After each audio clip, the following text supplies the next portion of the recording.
आज मैं आपको साइंस के 30 महत्वपूर्ण क्वेश्चन बताने जा रहा हूं जो कि रेलवे और एसएससी और अदर कॉम्पिटिटिव एग्ज़ाम में पूछे जाते हैं।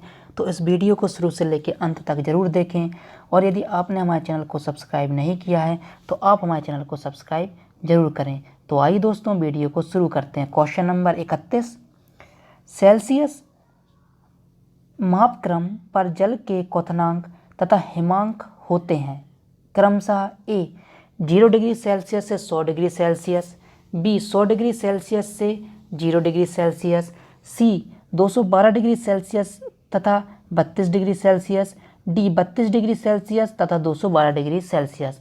तो 31 का जो आंसर है वो बी है, 100 डिग्री सेल्सियस तथा 0 डिग्री सेल्सियस। क्वेश्चन नंबर 32, ताप के सेल्सियस पैमाने पर परम शून्य ताप होता है A 0 degree Celsius, B 32 degree Celsius, C 100 degree Celsius -273 degree Celsius. तो ताप के सेल्सियस पैमाने पर परम शून्य ताप होता है तो 32 का आंसर डी है -273 degree Celsius. Question number 33, kelvin मान से मानव शरीर का सामान्य ताप है 280, बी 290, सी 300, डी 310। तो केल्विन मान से मानव शरीर का सामान्य ताप है, क्वेश्चन नंबर 33 का जो आंसर वो डी है 310 डिग्री 310। क्वेश्चन नंबर 34, कौन सा तापमान सेंटीग्रेड और फ़ारेनहाइट दोनों मापक्रमों में एक समान है ए 40 डिग्री, बी 100 डिग्री, सी -100 डिग्री, डी -40 डिग्री। तो 34 का जो आंसर वो डी है -40 डिग्री। क्वेश्चन नंबर 35, न्यूनतम संभव ताप है -273 degree Celsius, B 0 degree Celsius, C -300 degree Celsius, D 1 degree Celsius. तो 35 का जो आंसर वो ए है -273 डिग्री सेल्सियस न्यूनतम संभव तापमान है। क्वेश्चन नंबर 36, फ़ारेनहाइट स्केल पर किसी वस्तु का ताप 212 फ़ारेनहाइट है, सेल्सियस पैमाने पर उस वस्तु का ताप होगा A -32 degree Celsius, B 40 degree Celsius, C 100 degree Celsius, D 112 degree Celsius. तो क्वेश्चन नंबर 36 का जो आंसर है वो सी है 100 degree Celsius. Question number 37, Celsius पैमाने पर 0 डिग्री फ़ारेनहाइट स्केल की कितने डिग्री के बराबर होगा ए 5 डिग्री, बी 32 डिग्री, सी 64 डिग्री, डी 273 डिग्री। तो 37 का जो आंसर वो बी है 32 डिग्री। क्वेश्चन नंबर 38, मानव शरीर का सामान्य तापक्रम 98.4 फ़ारेनहाइट है, इसके बराबर सेल्सियस में तापक्रम है ए 40.16, बी 36.89, सी 35.72, डी 32.36। तो 38 का जो आंसर वो बी है 36.89। क्वेश्चन नंबर 39, फ़ारेनहाइट मापक्रम पर सामान्य वायुमंडलीय दाब पर उबलते पानी का ताप होता है ए 32 फ़ारेनहाइट, बी 100 फ़ारेनहाइट, सी 180 फ़ारेनहाइट, डी 212 फ़ारेनहाइट। तो क्वेश्चन नंबर 39 का आंसर डी है 212 फ़ारेनहाइट। क्वेश्चन नंबर 40, दिल्ली में जल का क्वथनांक 100 डिग्री सेल्सियस है और मसूरी में जल का तापमान क्या होगा A 100 degree Celsius, B 100 degree Celsius से कम, सी 100 डिग्री सेल्सियस से अधिक, डी सभी असत्य हैं। तो क्वेश्चन नंबर 40 का आंसर बी है 100 डिग्री सेल्सियस से कम। क्वेश्चन नंबर 41, एक मनुष्य का तापक्रम 60 डिग्री है तो उसका तापक्रम फ़ारेनहाइट में क्या होगा? ए 140 फ़ारेनहाइट, बी 120 फ़ारेनहाइट, सी 130 फ़ारेनहाइट, डी 98 फ़ारेनहाइट। तो क्वेश्चन नंबर 41 का आंसर ए है, 140 फ़ारेनहाइट होगा। क्वेश्चन नंबर 42, किसी मानव के शरीर का सामान्य तापक्रम होता है?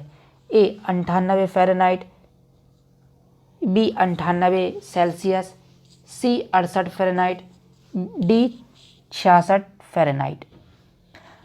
तो क्वेश्चन नंबर 42 का जो आंसर वो ए है, 98 फ़ारेनहाइट।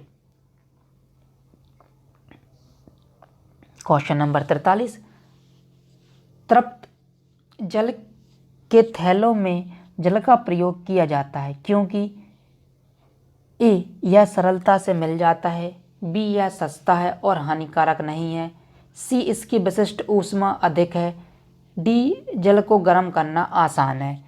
तो क्वेश्चन नंबर 43 का आंसर सी है, इसकी विशिष्ट ऊष्मा अधिक है।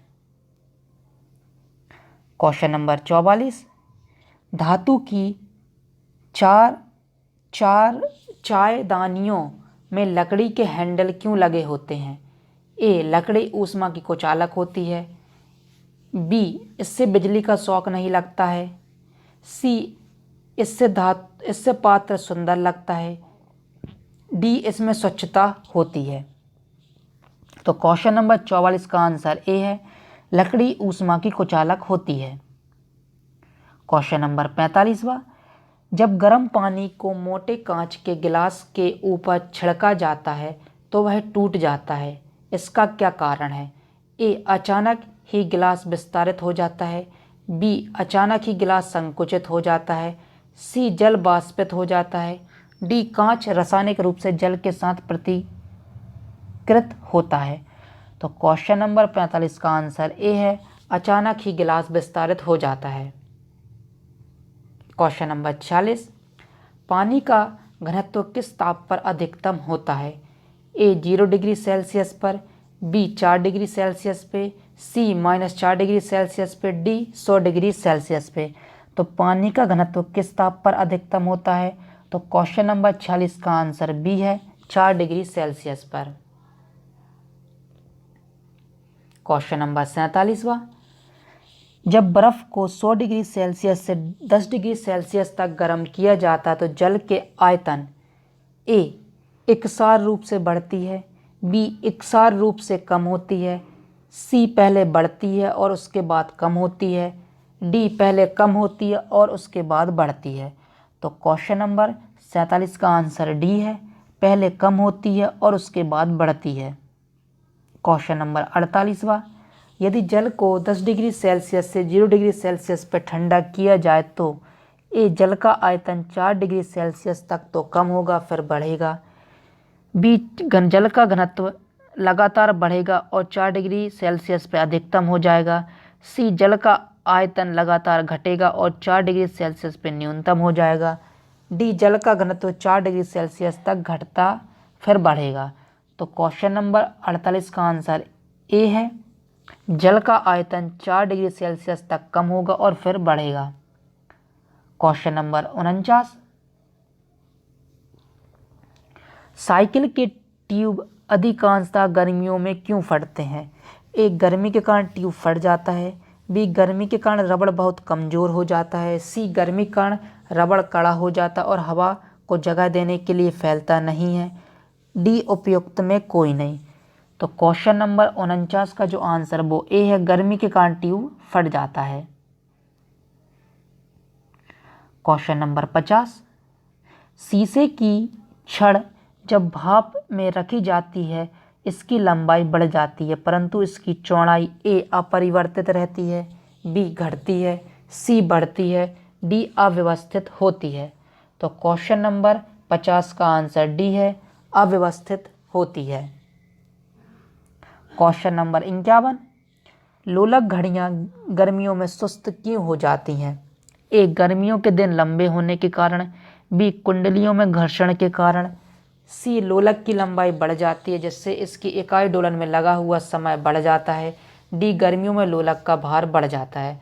तो क्वेश्चन नंबर 51 का आंसर सी है। लोलक की लंबाई बढ़ जाती है जिससे इकाई डोलन में लगा हुआ समय बढ़ जाता है। क्वेश्चन नंबर 52, एक धातु की ठोस गेंद के अंदर कोटर है। जब इस धातु की गेंद को गर्म किया जाएगा तो कोटर का आयतन ए बढ़ेगा, बी घटेगा, सी नहीं बढ़ेगा, डी दोगुना हो जाएगा। तो क्वेश्चन नंबर 52 का आंसर ए है, इसका आयतन बढ़ेगा। क्वेश्चन नंबर 53, जब किसी बोतल में पानी भरा जाता है और उसे जमने दिया जाता है तो बोतल टूट जाती है क्योंकि ए पानी जमने पर फैलता है, बी बोतल हिमांक पर सिकुड़ती है, सी बोतल के बाहर का तापक्रम अंदर से ज़्यादा होता है, डी पानी गर्म करने पर फैलता है।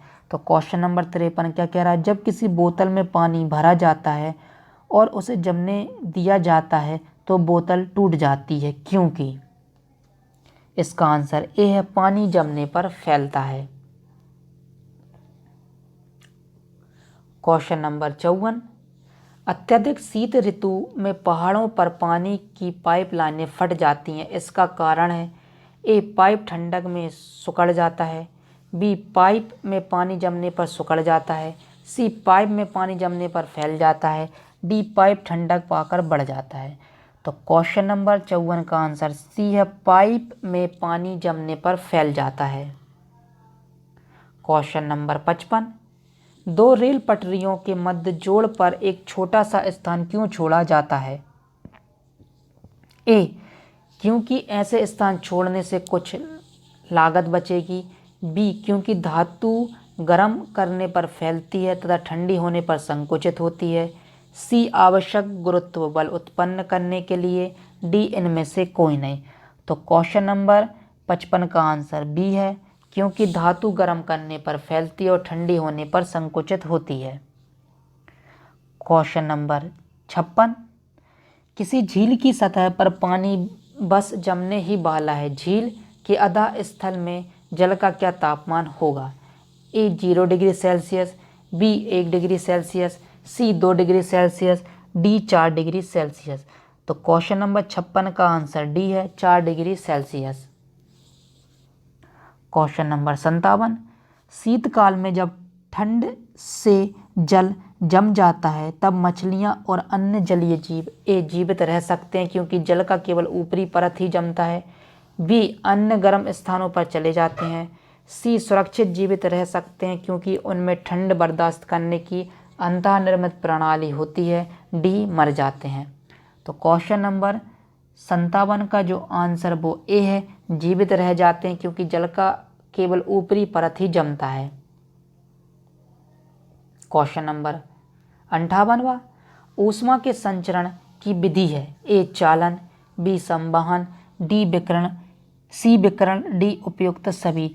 तो ऊष्मा के संचरण की विधि है डी, इसका आंसर डी है, यानी उपयुक्त सभी, यानी चालन भी विधि है, संवहन भी विधि और विकिरण भी विधि है।